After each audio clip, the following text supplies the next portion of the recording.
ആഹാരം കഴിച്ച ഉടനെ എന്തെങ്കിലും ഒരു ഷുഗർ കഴിക്കാൻ തോന്നാറുണ്ടോ? ചോക്ലേറ്റോ ബിസ്ക്കറ്റോ വീട്ടിലുള്ള എന്തെങ്കിലും? ഞാനടക്കം എക്സ്പീരിയൻസ് ചെയ്തൊരു കാര്യമാണ് ആഹാരം കഴിച്ച ഉടനെയുള്ള ഷുഗർ ക്രേവിങ്. ഇത് വെറും ഒരു ശീലമല്ല, നമ്മുടെ ബോഡിയിലുള്ള ചില പ്രശ്നങ്ങളുടെ ക്ലിയർ സിഗ്നൽസ് ആണ് ഇതെല്ലാം. കാർബോഹൈഡ്രേറ്റ് റിച്ച് ആയിട്ടുള്ള ഫുഡ് എടുക്കുമ്പോൾ ബോഡിയിൽ സഡൻ ആയിട്ട് ഒരു ഷുഗർ സ്പൈക്ക് ഉണ്ടാവുകയും അത് പെട്ടെന്ന് തന്നെ ഡ്രോപ്പ് ചെയ്യുകയും ചെയ്യും. അപ്പോൾ നമുക്ക് ഷുഗർ ക്രേവിംഗ് ഉണ്ടാവാൻ ചാൻസ് കൂടുതലാണ്.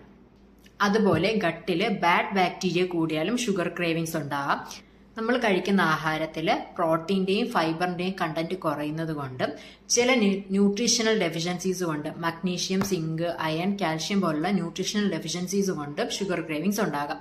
അതുപോലെ സ്ട്രെസ് കൂടുന്നതും ഷുഗർ ക്രേവിങ്സ് ഉണ്ടാക്കാൻ ചില ആൾക്കാർക്ക് ഷുഗർ ക്രേവിങ്സ് ഉണ്ടാക്കാം. ഈ ക്രേവിംഗ് ടെൻഡൻസി എങ്ങനെ കുറയ്ക്കാം? ലോ ഗ്ലൈസീമിക് ഇൻഡെക്സ് ഉള്ള ഫ്രൂട്ട്സുകൾ എടുക്കുക ക്രേവിംഗ് വരുന്ന സമയത്ത്. പെയർ, ആപ്പിൾ, ഓറഞ്ച്, ബെറീസ് പോലുള്ള ക്രേവിംഗ് വരുന്ന സമയത്ത് കഴിക്കാൻ ശ്രമിക്കുക. ഇനി ചോക്ലേറ്റ് തന്നെ കഴിക്കണം എന്നുള്ളവരെ പ്യൂർ ആയിട്ടുള്ള ഡാർക്ക് ചോക്ലേറ്റ്, കൊക്കോന്റെ അളവ് കൂടിയ ഡാർക്ക് ചോക്ലേറ്റ് കഴിക്കാൻ ശ്രമിക്കുക.